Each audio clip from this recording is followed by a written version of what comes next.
My name is Todd Johnson. I'm a class of 71, and I'm here to introduce Gary Christensen for his induction into the Minnetonka Hall of Fame. I feel like I'm well situated to do so. I first wrestled in 8th grade against Gary, where he showed me how overmatched I was. I finished my wrestling career then. Gary went on. And Gary dedicated himself to wrestling through 9th through 12th grade. As a sophomore, he lettered. He was the captain of his senior year, had a tremendous year his junior year, but his senior year was his most sterling in terms of high school athletics. Gary dedicated himself to wanting to get to the state meet and win the state title his senior year.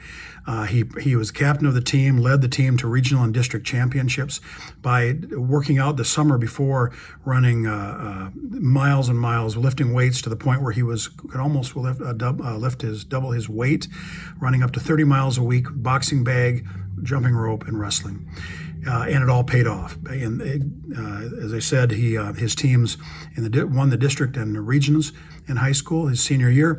He himself went on to the state meet, as did two other athletes who had worked out with him that summer. Gary achieved 3rd place, not getting his championship as he'd hoped, but he was defeated by a young man named Brad Reingens, who himself went on to be on the 1980 U.S. Wrestling Olympic team and to be a world champion in 1980 in his weight class.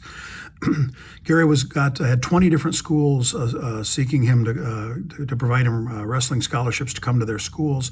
3 full ride offers, one from the University of Minnesota, one from Wisconsin, and another from Mankato. And he chose Mankato, where Gary had, again, a sterling record. Gary, by his junior year, had went 22-5. He became the captain, he did that his sophomore year. He became the captain his junior year, and in his junior year achieved All-American status with an 18-5 record. 5th place in the NCAA Division II. Senior year, he won Division II AA, NCAA, and again achieved All-American status. He was invited to try out for the Olympics, but chose not to because he was getting married and entering into his dental career.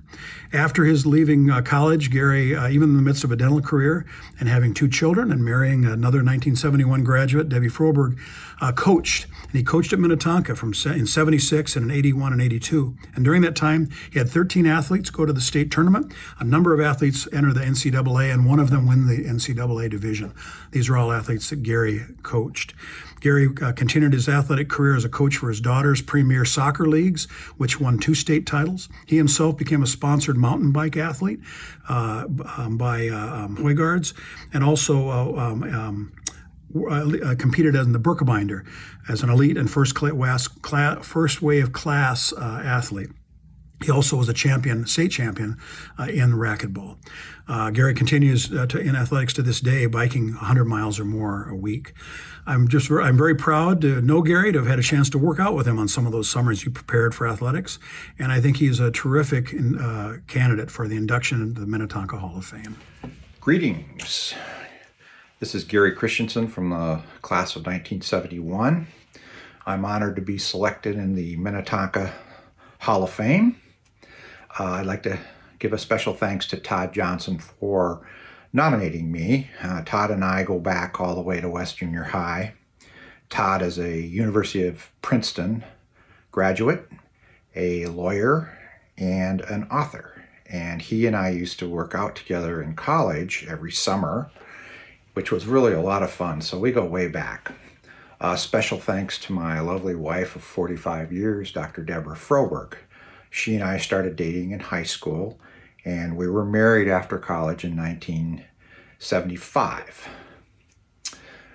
We have 2 daughters and 2 granddaughters. Both our daughters graduated from Wayzata High School.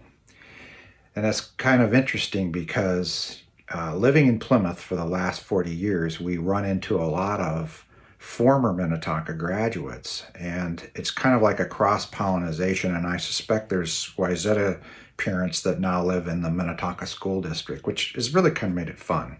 We've lived in Plymouth for the last 40 years. I was not unlike a lot of my classmates at Minnetonka. I tended to be unfocused at times. You can ask Len Cravey about that in his math class. He had a gift of catching me daydreaming and would generally call on me at that point.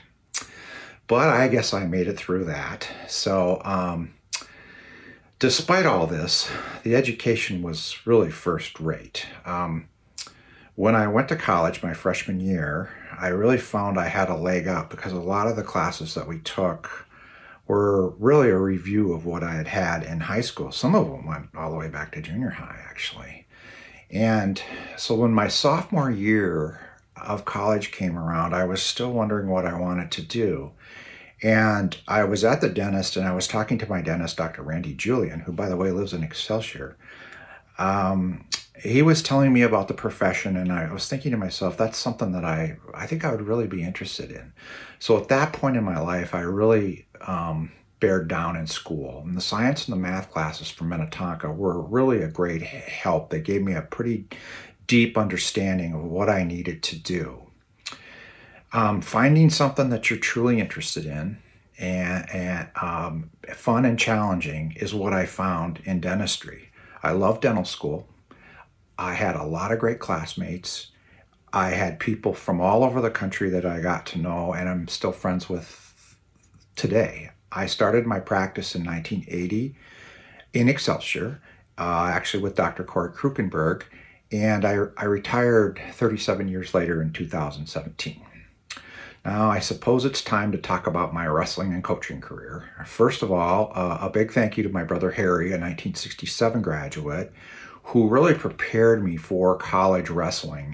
He had spent a lot of time. He played football at Mankato, and he also worked out with the wrestling team. So he really brought a lot of knowledge to me.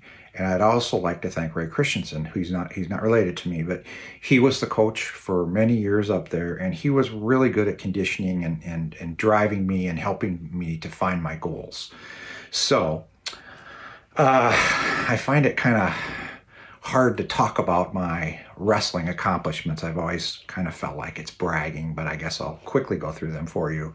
1975, I won the national championship, Division II. And the year before I was fifth, I was a two-time All-American. I got an invitation to go to the Olympics in 1976, but I decided not to try out because I knew I was going to dental school, and I guess I was concerned about getting injured, especially with my hands, so I declined the invitation. And so that's kind of, I guess it. I guess I was conference champ, record holder in some areas, blah, blah, blah. I coached at Minnetonka in 1976 and then again in 1980 and 81. And I was offered the head coaching job after Ray Christensen retired. But at this point in my life, I had a young daughter, Jackie, who was 2 years old, and our family life was getting very busy. And also, it was really hard to leave my practice at 2:30 in the afternoon to go up and coach. And generally, you had tournaments on the weekend. So it was really a lot of time spent away from my family. So I just decided at that point I would have to go and bow out. And so that's my story. Thank you for your support, and go blue.